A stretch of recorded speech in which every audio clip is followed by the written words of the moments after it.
ntitugashake impamvu n'imwe yotuma twanga umuntu.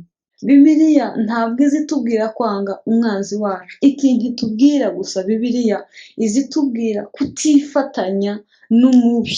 Umuntu uvuga ko akunda Imana ariko akagira umutima w'urwango muri we, akumva ntakunze mwene se, akumva ntakunze mugenzi we, uwo mwuka ntabwo uva ku Mana. Dushimiye Imana uyu mugoroba yongeye kuduha kugira ngo dutarame. Imana ishimwe cyane. Tugiye kuganira ijambo ry'Imana twatangiye ku wa gatatu, ndifuza ko ariryo dukomerezaho. Muri iyi minsi ndumva ndimo kuritekerezaho cyane, turaguma turifatikanye kuriganiraho. Nsubiye wenda nkoza agasamari gatoya ku byo twaganiriye ku wa gatatu, twavuze ko twibazaga urwego dukundamo Imana uko ruhagaze, uburyo dukundamo Imana ruhagaze gute. Twavuze agapariti kamwe ko dupima urwego dukundamo Imana mu buryo tuyumvira. Tuvuga ko amagambo adahagije, ahubwo kumvira Imana kwacu ari byo bigaragaza urukundo dukunda Imana. Twasomye muri Yohana wa mbere ibice 2, umurongo wa 4 n'uwa 5, havuga ko uvuga ko azi Imana ntiyitondera amategeko aba abesha, ariko kandi uyitondera tuvuga ko urukundo rw'Imana ruba rumaze gutunganywa rwose muri we. Yohana arandika aravuga ngo mu igice cya 14 umurongo wa 15 aravuga ngo nimunkunda, nimuhitamo kunkunda, icyo muzakora ni uko muzitondera amategeko yanjye.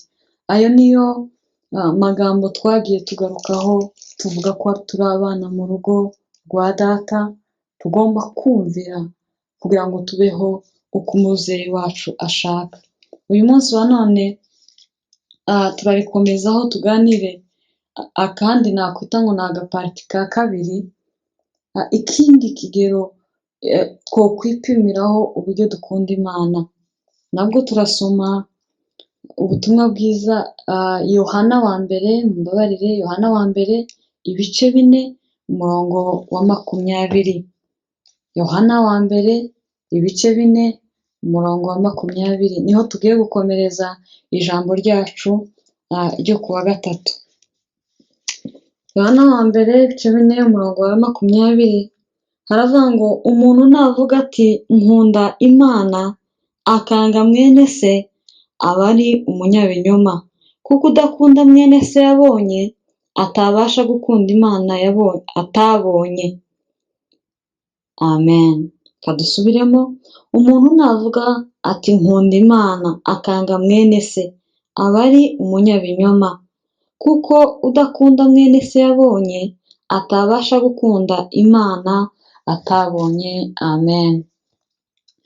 Muri iki gice cya kabiri cy'iri jambo ryacu turi gukomeza kwibaza uburyo ki twamenya urugero dukundamo Imana. Hari igihe tubivuga cyane, hari igihe dusenga, hari igihe dukora imirimo y'Imana myinshi, ariko gusuzuma imitima yacu bigasa nk'ibigorana. Ariko muri ubu buryo, muri iri jambo hari uburyo Imana yagiye itanga twakwisuzumaho urugero dukundamo Imana.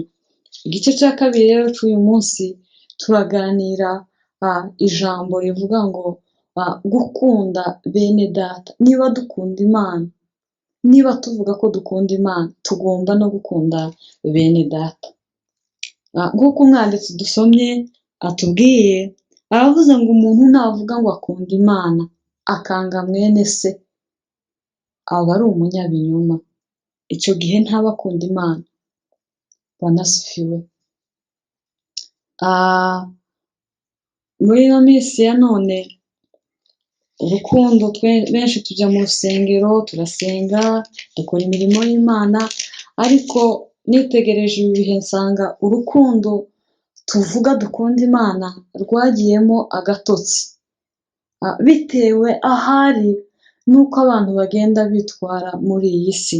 Bibiliya igenda itanga ingero zisobanutse zishobora gutuma imitima yacu imenya uko duhagaze, tukipima, tukisuzuma, haba ari aho ngombwa tukisubiraho tukaja ku murongo ukwiriye.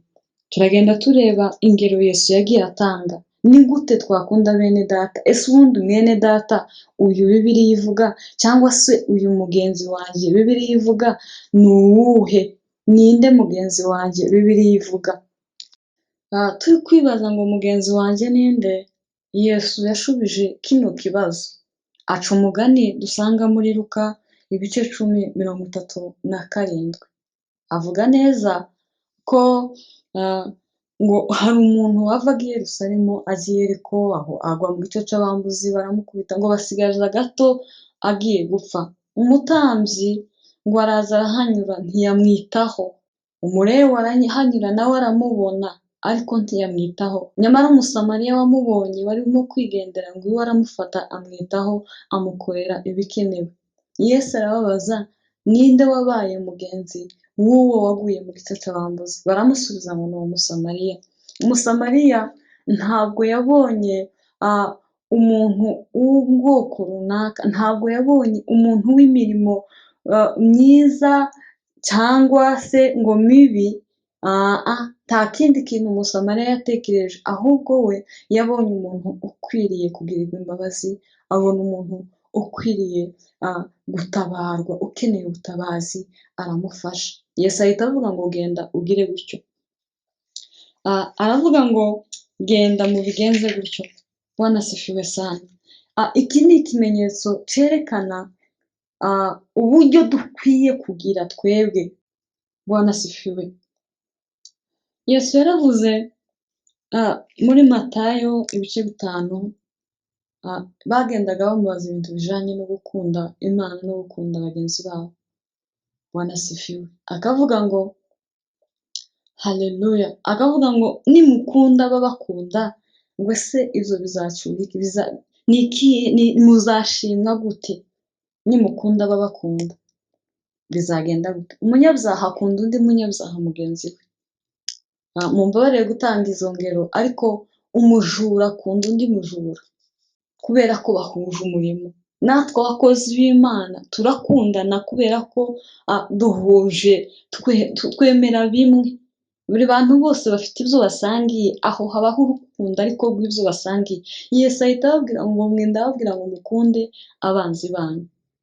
Iri jambo riragoye kuvuga ngo ukunde umwanzi wawe. Muri kino gihe cya none,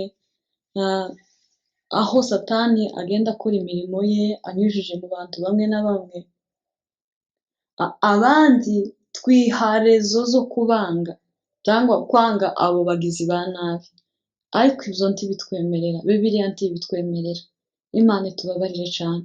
Aho usanga n'abakozi b'Imana bamwe tuvuga ngo turasenga, aho kugira umutima w'urukundo w'uwo muntu, ahubwo muri we hakabamo urwango. Tutisuzumye twasanga twarataye gukunda Imana muri bino bihe. Imana idufashe. Tuganirire ijambo, ugende wibaza urugero ugenda mukunda Imana. Uzumva henshi bavuga ngo jewe uriya simwiyumvamo, ntabwo kubera ibikorwa runaka, ntabwo uriya muntu oya. Bibiliya ntabwo izi tubwira kwanga umwanzi wacu. Ikintu itubwira gusa Bibiliya izi tubwira kutifatanya n'umubi, ariko kumukunda tugomba kumukunda. Ni mu buhe buryo tumukunda? Iyo amerewe nabi, twe tugomba kumufasha, kabone n'ubwo yaba yakoze ibibi, habe n'ubwo yoba yabidukoreyeho. Twebwe kubera urukundo dukunda Imana, tugomba no gukunda abo bagenzi bacu. Imana idufashe cyane. Uru ni urugero rwo kwisuzuma. Wisuzume umenye ngo urukundo nkunda abantu, niba Imana yarankunze kimwe nuko ukunda uriya, nuko ikunda uriya, nta kondisiyo ishizeho. Njyewe mbakunda rugero ki? Kuba umuntu yatugirira nabi ntibisobanura ko twe tumwanga. Yesu ageze ku musaraba yaravuze ngo Mana ubababarire kuko batazi icyo bakora. Biragoye kugira ngo muri ino minsi uzumve iryo sengesho ku muntu wagiriwe nabi, ku muntu wahemukiwe. Ni bake bashobora kuvuga ngo Mana ubabarire uriya muntu kuko yangiriye nabi. Ariko kubera urukundo dukunda Imana, Imana idufashe tubasha gukunda n'abo batugirira nabi. Bwana asifiwe sana. Si Yesu wenyine gusa dufatiraho urugero, ba Sitefano bariya bose bagiye gupfa, baba batera amabuye babarenganya, ariko baravuga ngo Mana ntubabareho iki cyaha, kubera ko ibo barebaga bakareba ubuzima bw'umuntu, uriya muntu bakamugirira impuhwe, bakamukunda urukundo.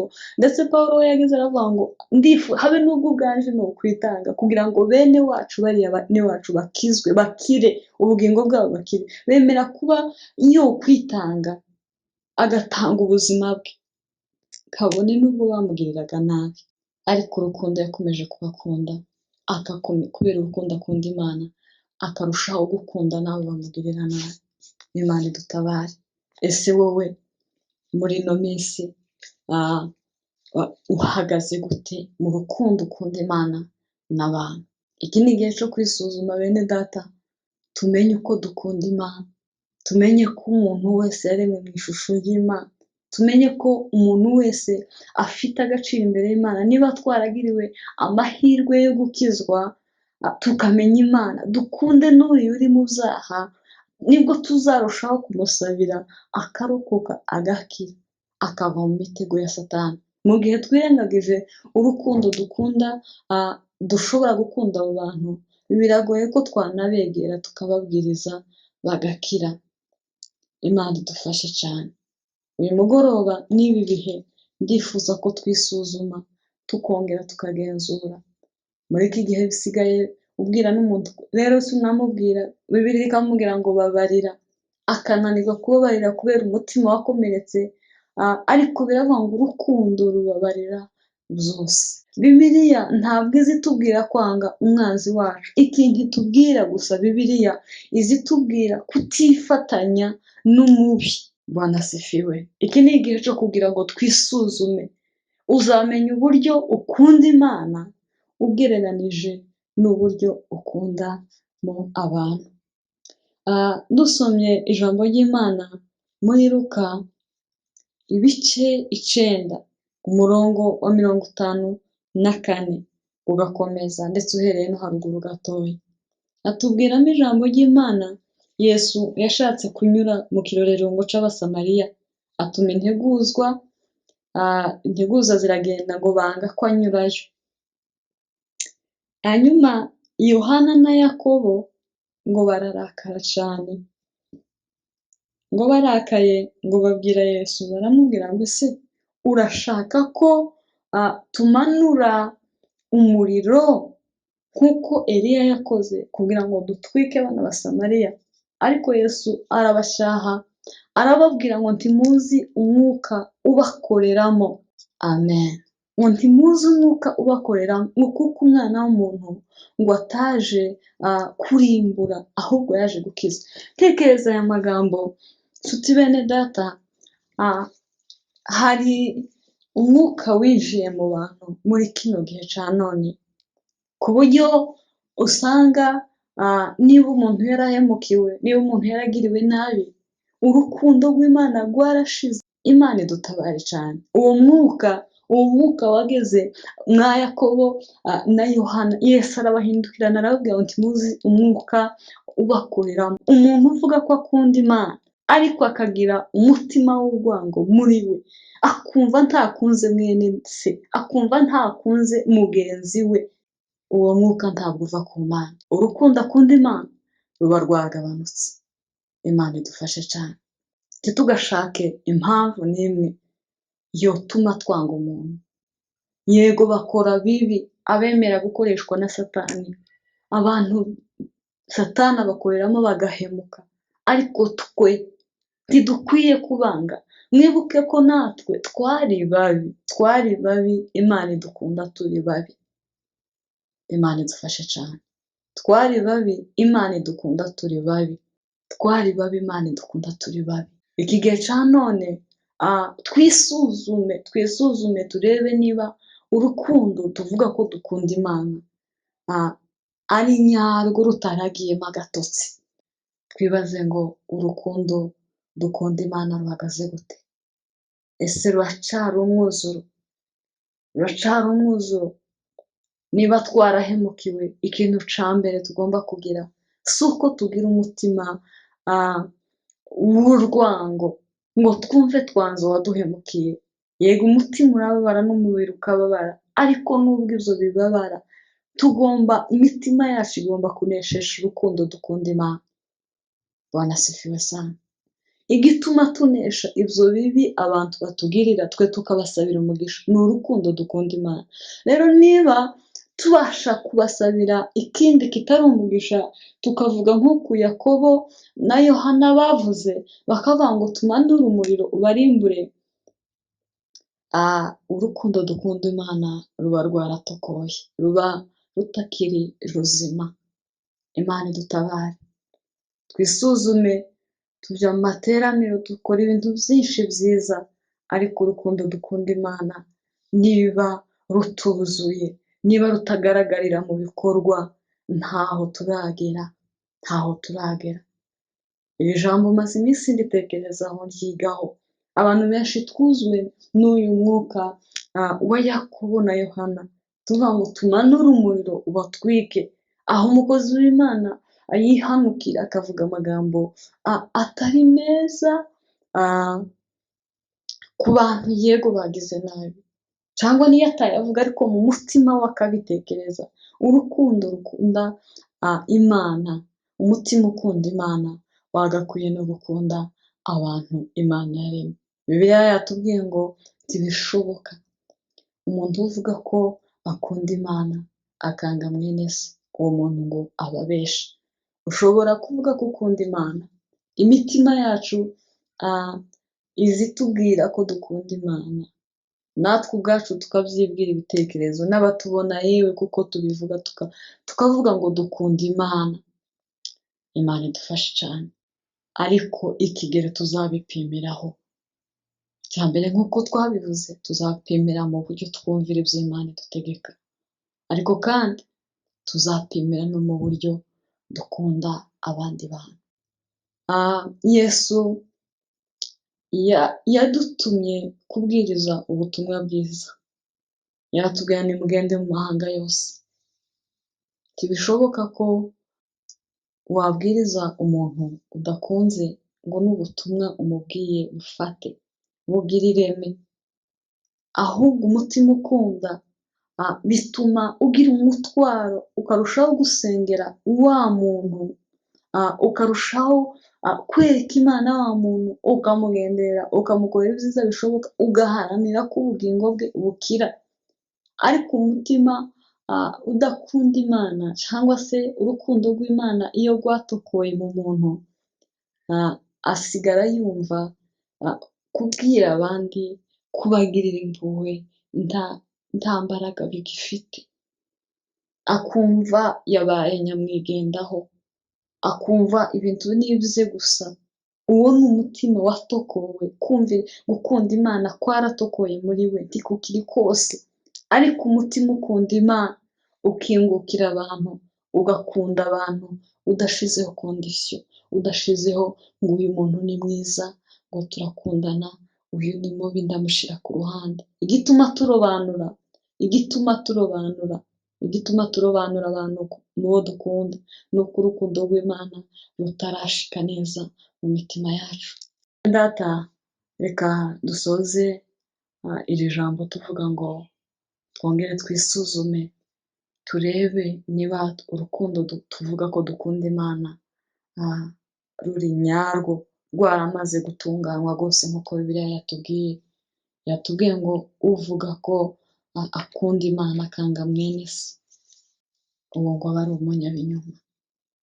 Imana idufashe kandi Imana itubabarire cyane, turebe niba tutaraganjijwe n'umwuka w'urwango Satani yateye, ukitwaza ko kanaka agira nabi, ariyo mpamvu utamukunda, kuko ni ugushaka impamvu. Iyo ni satani ikongorera igume kuguha amarezo ya buri munsi, ariko uko iguha amarezo niko ugenda utakaza gukunda Imana buri munsi. Ntitukemere satani ko atwongorera ngo twange bene data. Tuze twibuka ko natwe twari babi, Imana ikatugirira impuhwe ikatubabarira.